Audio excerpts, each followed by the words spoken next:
और ऐसी भी सीधी तस्वीरें उज्जैन से, जहां सम्राट विक्रमादित्य विश्वविद्यालय के दीक्षांत समारोह में सीएम डॉक्टर मोहन यादव शामिल हुए हैं। वीरेंद्र कुशवाहा, नोरीना कुरैशी, जितेंद्र सिंह हिनोरे,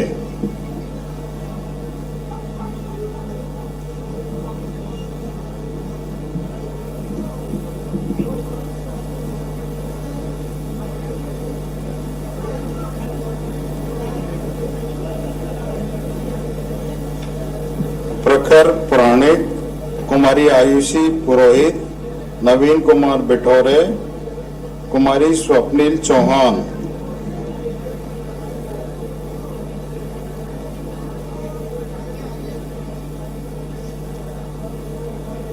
कुमारी सोनाली अग्रवाल, दिनेश चंद्र अम्पाल, कुमारी कंचन मोवेल,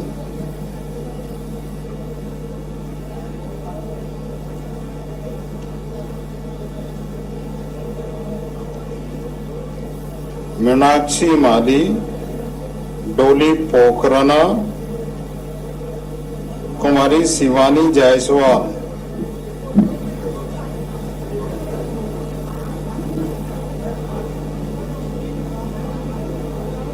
दीपमाला गांधी, तरनजीत कौर मोंगा, योगेश पंजाबी, रवि प्रकाश जोशी, मनोज कुमार सोलंकी, तरुण गिरी,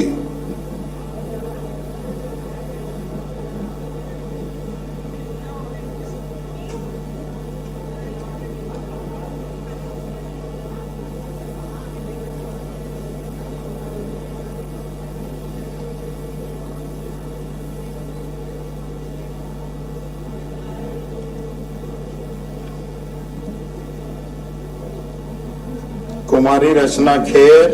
अभिषेक शुक्ला, नेहा सिंह।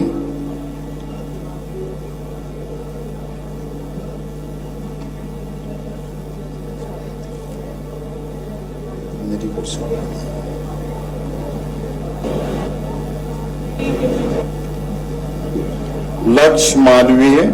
मधु वर्मा, दीपमाला शाखला,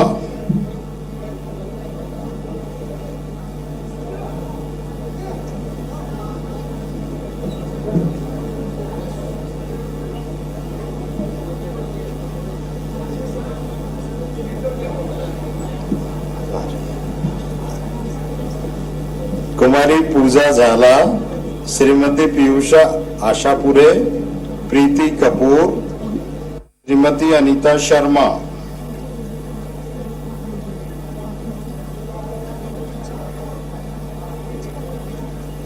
सुनील कुमार मंडेरिया, राकेश लाल, कुमारी नीतू बारोड, श्रीमती मीनाक्षी टिकावत।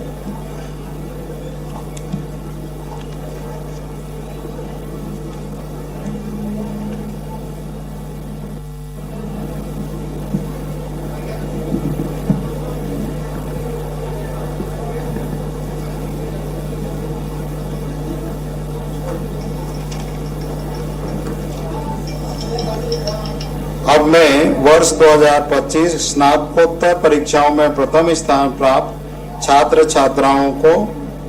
आमंत्रित कर रहा हूं। सर्वप्रथम श्रीमती मीना जाटव, एमए हिंदी, कुमारी दक्षता दोराया, एमए अंग्रेजी, सैयदा रौनक, एमए उर्दू।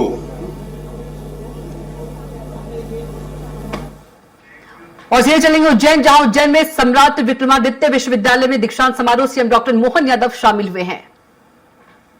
मैं निष्णात होकर के एक विद्यार्थी अपने जीवन काल में कितने प्रकार से अपने आप को परिपूर्ण मानव के नाते से बात का जीवन क्रम बताने की जरूरत नहीं है, लेकिन मैं तो आज सम्राट विक्रमादित्य विश्वविद्यालय के नाम का आनंद इस नाते से भी महसूस कर रहा हूं कि यह विश्वविद्यालय तो 1956 में बना, लेकिन विक्रम विश्वविद्यालय से सम्राट विक्रम विश्वविद्यालय बनने की गाथा महामहिम के हस्ताक्षर से हमको गौरवान्वित करती।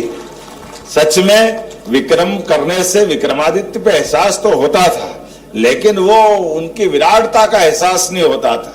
विराटता का एहसास सम्राट विक्रमादित्य के पूरे नाम के साथ जो होता है, मुझे इस बात की प्रसन्नता है हमारी विधानसभा के माध्यम से महामहिम की कलम से ये आकार साकार लेकर के 30वां दीक्षांत समारोह का गौरव बढ़ा रहा है, तो ये हमारे लिए एक अलग प्रकार का एहसास भी करा रहा है। मैं महामहिम का पुनः इस खास करके वीरता, नीति, सुशासन, कई कारणों से विक्रमादित्य को जिस प्रकार से सकारी विक्रमादित्य के नाते से पहचान दुनिया में मिली है, ईस्वी सन 27 ईसा पूर्व के 57 वर्ष पूर्व शकों को परास्त करते हुए सुशासन की मिसाल विक्रमादित्य ने दुनिया के सामने जो प्रस्तुत की है, वाकई वो अद्भुत है। और मैं महामहिम का इस नाते से भी अभिनंदन करना चाहूंगा। आपके कारण से महामहिम हमारा विश्वविद्यालय प्रति वर्ष दीक्षांत समारोह करके ये आनंद के साथ हर विद्यार्थी के जीवन का ये जो टर्निंग पॉइंट है वो उपाधि धारण करे, गोल्ड मेडल ले, अलग अलग प्रकार के विषयों में निष्णात होकर के आगामी अपने जीवन की ये शिक्षा पूरी करके कर्तव्य के मार्ग पर जब वो अग्रसर होता है, ऐसे में अगर महामहिम उसका मान बढ़ाने के लिए आशीर्वाद देकर के आते हैं तो उसका कई गुना ज्यादा मनोबल भी बढ़ता है और ये वातावरण अद्भुत हो जाता है। इसलिए मैं एक और कारण से आपका इस नाते से अभिनंदन करता हूं। यद्यपि मेरे साथ माननीय अनिल जैन कालूहेड़ा जी सहित कई विद्यार्थी यहाँ बैठे हैं जिनने इसी विश्वविद्यालय के विद्यार्थी के नाते से अपनी शिक्षा की यात्रा प्रारंभ की। मुझे वो दौर भी याद आता है कि जब मैं किसी माइक पे खड़ा होकर के पहली बार ऐसे ही किसी परिसर में अपनी बात रखते हुए हिम्मत के साथ बढ़ रहा था, तो ये विक्रमादित्य और बाबा महाकाल की कृपा है कि आज आपके बीच में मुख्यमंत्री के नाते से भी बात कर रहा हूं। ये केवल बाबा महाकाल की और यहाँ के सब बड़े बुजुर्गों के आशीर्वाद का परिणाम है। मुझे इस बात का भी आनंद है, लेकिन थोड़ा मन में एक कसक भी बाकी है। ये भाग्यशाली सारे विद्यार्थी जिनको यहाँ गरिमापूर्ण आयोजन में महामहिम के साथ मुख्यमंत्री, सांसद, विधायक सब अतिथियों के साथ सम्मानित हो रहे हैं। मैंने भी बीएससी की है, एलएलबी की है, एमए किया है, डिग्री तो सारी की, लेकिन पता नहीं वो उस दौर में क्या होता था कि एक बार भी बुलाकर ऐसा सम्मान करने का मौका नहीं मिला। ये बड़ा मन में मैं महामहिम को धन्यवाद देना चाहूंगा। और केवल यहाँ नहीं, महामहिम ने पूरे प्रदेश के अंदर, जब मैं शिक्षा मंत्री था तब भी पूरे प्रदेश के एक एक विश्वविद्यालय में हर साल निरंतरता के बलबूते पर एक साल भी गैप किसी विश्वविद्यालय का नहीं है जब दीक्षांत समारोह नहीं हुआ। इसलिए मैं पुनः आपका वंदन करता हूं, अभिनंदन करता हूं। सच में हमारे गार्जियन अगर ऐसे हो तो हमारे काम करने की ऊर्जा और अलग प्रकार की हो जाती है। जब मैं आपसे बात कर रहा हूं तो कितने प्रकार के संशोधन भी हो गए, लेकिन उसके पहले मुझे बताया गया कि आज विभिन्न पाठ्यक्रमों के माध्यम से 379 विद्यार्थियों को उपाधियां मिली है। 181 विद्यार्थियों को डिग्री, 198 विद्यार्थियों को गोल्ड मेडल, 1 शोधार्थी को डीलिट, 88 शोधार्थियों को पीएचडी, 40 विद्यार्थियों को और खास करके सब मिलाकर के 52 विद्यार्थियों को ये जो जिस प्रकार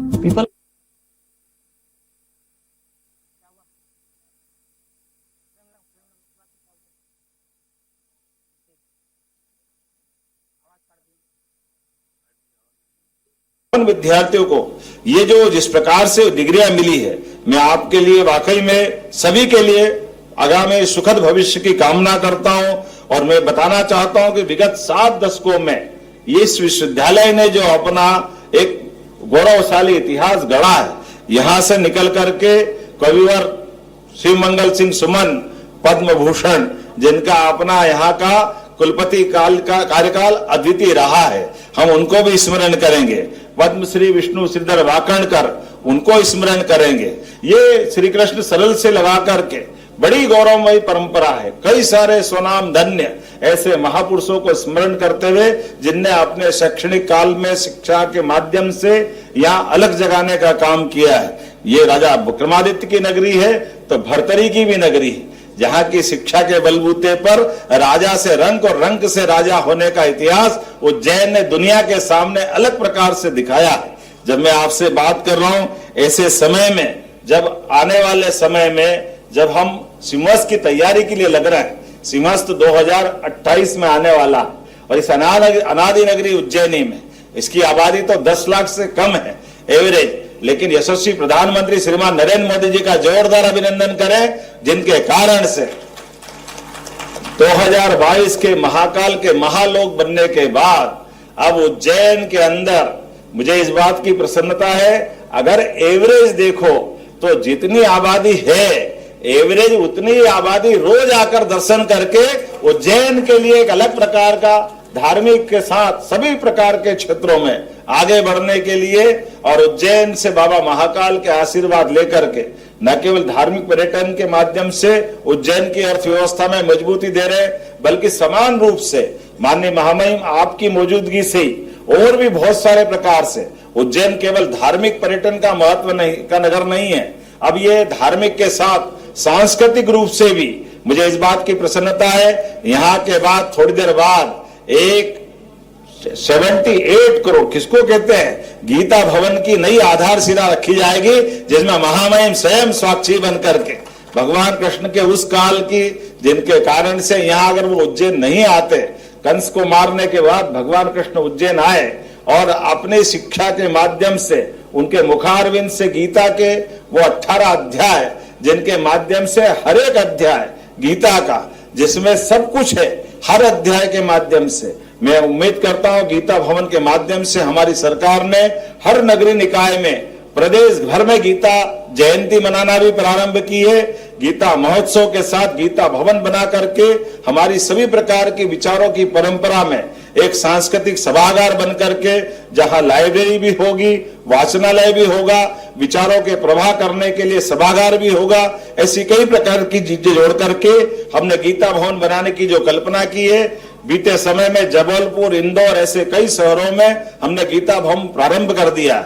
मुझे इस बात की प्रसन्नता है, शासन स्तर पर तो गीता भवन बन रहा है, लेकिन उच्च शिक्षा का गीता भवन भी हो सकता अगले महीने तक लोकार्पित हो जाए। ये अलग से हमारे प्रकार से एक तरह से इस सभागार से आने वाला ये पास का सभागार और बड़ा रहेगा, जब 1200 से ज्यादा लोग बैठ करके इस प्रकार के कार्यक्रम में शोभा बढ़ा सकेंगे और उसका आनंद ले सकेंगे। जब मैं आपसे बात कर रहा हूं तो उम्मीद कर रहा हूं कि आज के इस अवसर पर जिस प्रकार से विद्यार्थियों को डिग्रियां दी गई और उनके माध्यम से महाकाल के पुष्पों को लेकर भी कुलगुरु से मैंने कहा, तो आपने कहा इसका यंत्र चाहिए, तो 10 लाख रुपए आप कह रहे थे कि 10 लाख की मशीन आएगी। अब 10 लाख देने में शर्म आएगी, तो हम अपनी तरफ से 51 लाख रुपया महामहिम की मौजूदगी में आपको इस प्रकार के सारे कामों के लिए इन यंत्रों को आप बनाए, ताकि रोजगार परक शिक्षा के साथ साथ विद्यार्थी के जीवन काल में ऐसी कई सारी चीजों को उनके साथ जोड़ करके देखा जा सके। जब मैं आपसे बात कर रहा हूं, एक साथ बीएससी एग्रीकल्चर का यहाँ एक भवन का लोकार्पण भी हो रहा 17 करोड़ की लागत से। अब क्या चाहिए इस विश्वविद्यालय के लिए, सब कुछ मिल रहा है माननीय महामहिम की मौजूदगी से। विश्वविद्यालय, हर विश्वविद्यालय जिस डिग्री जिस तरह से बढ़ना चाहते हैं हर एक क्षेत्र में, अब धीरे धीरे कर करके सच में पूरे देश के अंदर जो हमारा राष्ट्रीय सकल पंजीयक दर है, उस सकल पंजीयक दर से भी हमारा मध्य प्रदेश आगे बढ़ा है, उच्च शिक्षा में भी और स्कूल शिक्षा में भी। स्कूल शिक्षा में भी सांदीपनि विद्यालयों का जिस प्रकार से भवन बन रहा है, वाकई वो अद्भुत है। इसी कारण से जहां हमारा ड्रॉप आउट 6% था, लेकिन सांदीपनि विद्यालय के बाद से बीते गए साल से ही अब ये 0% हो गया। हर बच्चा अपने विद्यालय में आ रहा है, बल्कि बड़े पैमाने पर प्राइवेट स्कूल छोड़कर भी हमारे विद्यालय में आ रहा है। और आज के समय में अब मैं दोबारा इसी पत्र अगर देखता हूं तो उम्मीद करता हूं कि आने वाले समय में जब यहाँ कालगणना की नगरी के नाते से भी उज्जैन के लिए जो ऑब्जर्वेटरी बन रही है, साइंस सिटी बन रही है, आईटी पार्क बन रहा है और यहाँ एयरपोर्ट बन रहा है, कितने प्रकार के 30 किलोमीटर के घाट बन रहा है। अगर बाबा महाकाल की नगरी में छिपरा के जल से स्नान कराने के लिए यह अद्भुत प्रयोग भी हो रहा है कि लोग 1967 में आखिरी बार छिपरा जी के जल से कुंभ का स्नान हुआ था, लेकिन 67 के बाद 80 में, 92 में, बाद में 2004 में गंभीर के जल से यहाँ स्नान कराया गया। बाद में 2016 में मां नर्मदा के जल से स्नान कराया गया। लेकिन उज्जैन में जब आते हैं तो सबकी कल्पना रहती है और कामना रहती है कि मां क्षिप्रा का आशीर्वाद मिले, क्षिप्रा के जल से स्नान का मौका मिले। मुझे इस बात की प्रसन्नता है, महामहिम के आशीर्वाद से 2028 के सिंहस्थ के स्नान में क्षिप्रा के जल से आचमन भी होगा, स्नान भी होगा और पूरे वर्ष इस देवस्थान का जो पौराणिक काल से महत्व है उसी प्रकार के आनंद के साथ सबकी मनोकामना पूर्ण होगी। जब मैं आपसे बात कर रहा हूं तो बोलने के लिए तो बहुत कुछ बोल सकता हूं। किसान कल्याण वर्ष की इस कल्पना के आधार पर भी महामहिम के आशीर्वाद से हमने 17 विभागों को अलग अलग प्रकार से जोड़ते हुए किसान के जीवन में केवल खेती नहीं, खेती के साथ पशुपालन भी, मछली उत्पादन भी, उसी के साथ एग्रीकल्चर के साथ कोऑपरेटिव भी और बहुत सारे प्रकार के विभागों जोड़ करके हमने किसान कल्याण वर्ष की कल्पना की है और जिसके माध्यम से कई सारे क्षेत्रों में हम काम कर रहे हैं। ऐसे समय में जब राज्य के कल्याणकारी कामों को हाथ में लेके आगे बढ़ रहे हैं तो माननीय प्रधानमंत्री के आशीर्वाद से डबल इंजन की सरकार हमारी माननीय नरेंद्र मोदी जी के साथ कदम से कदम मिला के चल रही है और उनके आशीर्वाद से सबसे बड़ा इंडस्ट्रियल पार्क विक्रमादित्य की विक्रम नगरी में विक्रमादित्य का इंडस्ट्रियल पार्क अद्भुत बना है। और केवल वो नहीं, अब उज्जैन में उत्तर दक्षिण पूरब पश्चिम कहीं भी जाओ तो एनएच के माध्यम से आज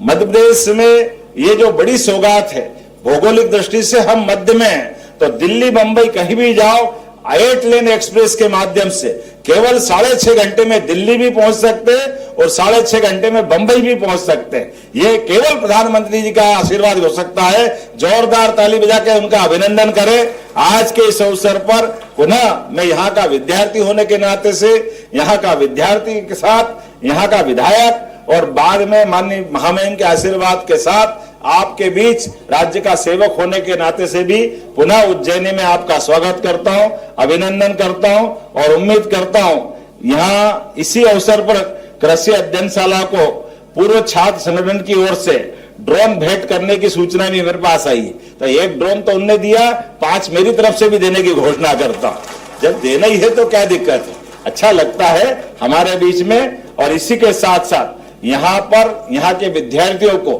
टूर करने के लिए कहीं किसी स्थान पे जाना आना हो तो एक बस भी सर्व सुविधा युक्त देने की घोषणा करते हैं, ताकि भविष्य में रिसर्च के लिए अगर हमारे विश्वविद्यालय से बच्चे आए जाए तो उनकी अपनी यातायात का प्रबंधन भी उनके पास होना चाहिए। पुनः आज के इस अवसर पर आप सबका अभिनंदन करता हूं और गुड़ी पड़वा के 2083 नव वर्ष की अग्रिम बधाई भी देता हूं। बहुत बहुत धन्यवाद।